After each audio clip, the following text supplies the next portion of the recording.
Let me start with the single weirdest fact in all of religious debate.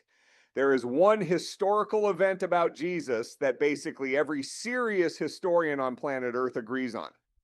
Christian historians, Jewish historians, atheist historians, the cranky agnostic guy who thinks the Gospels are a fan fiction anthology. All of them. And it is not the resurrection, it is not the miracles, it is not the water into wine, which frankly is the miracle I have the most personal interest in. It is the crucifixion. The man was executed by Rome under Pontius Pilate, and he died. That is about as close to settled as ancient history gets, and yet roughly 2 billion people politely disagree. So today we are going to talk about why, and we are going to do it honestly, without dunking, without straw men, and without me pretending I am a professor of the ancient Near East. I am not. I just read a lot and I have strong opinions, which is basically the same thing. Here is the deal. The Muslim position does not start with history, it starts with the Qur'an. And that one distinction explains about 90% of every frustrating conversation you have ever had on this topic. Two people arguing about the same event using two completely different rule books, and neither one announced which rule book they brought.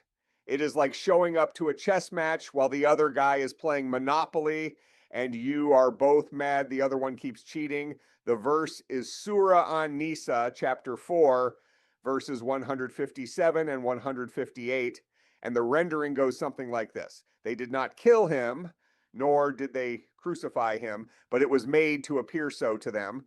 Rather, Allah raised him up to himself. That is it. That is the whole load-bearing wall.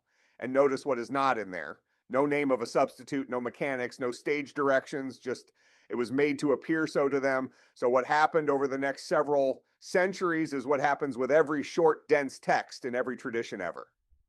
Commentators showed up to fill in the gaps. This is tafsir, the commentary tradition, and out of it you get essentially three big families of interpretation. Let me walk you through all three, because most people, including a lot of people arguing about this online, only know about the first one. Number one, the substitution theory. Historically, this is the heavyweight champion, the most common traditional explanation. And the idea is that Jesus was never on that cross at all. Somebody else was made to look like him. That guy got crucified, and Jesus was taken up bodily into heaven before any of it went down. Now, who was the stand-in depends entirely on which commentator you ask. Some say Judas Iscariot, which I will be honest is narratively delicious. The betrayer gets the betrayer's punishment. That is a heck of a third act. Others say a volunteer disciple stepped up, which is genuinely moving if you think about it. Others say a Roman soldier. Others just say some guy, an unknown individual, wrong place, wrong time, catastrophically bad Friday. But here is the thing I want you to hear clearly, because it matters for having a fair conversation. The Quran does not say any of that. Not Judas, not the disciple, not the soldier. All of those names come from later Islamic tradition, not from the text itself. So if you are debating a Muslim and you go, ha, your book says Judas got swapped in, you have already lost, because it does not. Learn the actual position before you swing at it. That is just basic manners and also basic competence. The challenge with the substitution view from a historian's chair is pretty blunt. There is zero independent first century evidence for a substitute. Nobody in the first century writes, hey, funny story about that execution. No Roman record, no Jewish record, no hostile source going, we got the wrong guy. It is an explanation that arrives about 600 years after the fact and asks the historical record to have been wrong from minute one. Number two, the apparent crucifixion theory. Some modern Muslim scholars go a different route. They say, fine, Jesus was placed on the cross. Everybody watching thought he died, but he did not actually die. He survived, and God rescued him afterward. Now, if that sounds familiar to you, congratulations. You have read some 19th century European skeptics, and I am sorry about your social life. This is essentially the old swoon theory, which a handful of Western critics floated a long time ago, and which the academic world has, let us say, gently escorted out of the building. Why? Because Roman executioners were not amateurs. This was their job. This was the specialty of the house. You are talking about a professional flogging first, which was itself frequently lethal, then hours of suspension designed specifically to make breathing impossible, then a squad whose entire career depended on confirming the outcome. The Romans were an empire that ran on public, theatrical, unambiguous death. The idea that Jesus went through the full sequence and then walked it off is, to almost every historian, regardless of faith, extraordinarily implausible. That is not a Christian talking point. That is medical and military common sense. Number 3, the namely ionary or theological reading. This is the minority view, and it is the most interesting one to me.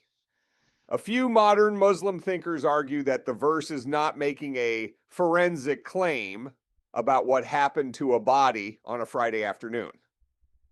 It is making a claim about victory. The opponents of Jesus thought they had defeated him. They thought they had ended him.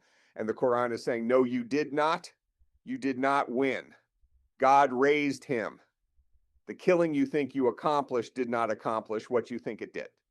And notably, some scholars in that lane will actually allow that Jesus may have been physically crucified, while still reading the verse as denying the ultimate triumph of his enemies.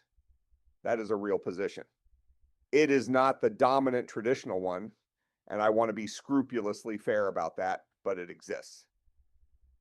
Okay, so now let us talk about how this actually plays out when the historical evidence gets put on the table, because there are basically 3 responses you will hear. Response 1, the New Testament is not reliable. The Gospels were written decades later, they got edited, telephone game, blah, blah, blah. And look, the first part is just true. The Gospels were written decades after the events. Historians across the board agree on that. But here is where the Christian side plays its best card, and it is a genuinely strong one. It is not a gospel at all. It is a creed embedded in 1 Corinthians chapter 15, a short formula that Paul says he received and passed on, that Jesus died, was buried, and was raised. And a huge number of scholars, including openly skeptical ones, date that formula to within just a few years of the crucifixion itself. Not decades, years. That is not a legend that had time to marinate. That is early. Response 2. Everybody was deceived. This one goes straight back to the verse. It only appeared so to them. So yes, the Roman soldiers thought he died. The disciples thought he died. The crowd thought he died. The historians later wrote down what everybody thought. And God knew otherwise. And here is the honest thing about that answer. It is not stupid. And it is not even internally inconsistent. It just runs entirely on one premise, which is that divine revelation outranks human eyewitness testimony. If you grant that premise, the argument holds up fine. If you do not grant it, the argument never gets off the ground. That is the whole ball game right there. Response 3. The outside sources are shaky. Tacitus was just reporting what Christians believed.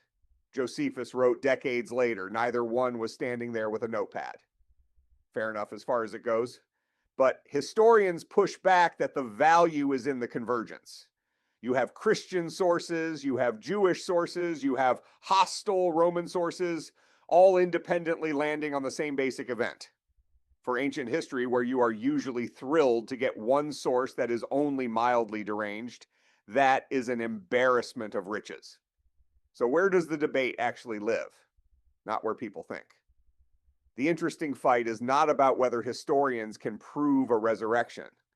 Most secular historians reject the resurrection as a miracle and still affirm that Jesus was crucified and died. Those two things live in totally separate rooms. The sharper disagreement is whether he died at all. And on that, the historical method and traditional Islam are not really disputing the same category. The historical method weighs the earliest, most independent evidence and lands on he was crucified and he died. Traditional Islam gives priority to the Qur'an statement and says the historical picture has to be reinterpreted around it. That is not a fight about facts. That is a fight about authority. Which source gets the final word?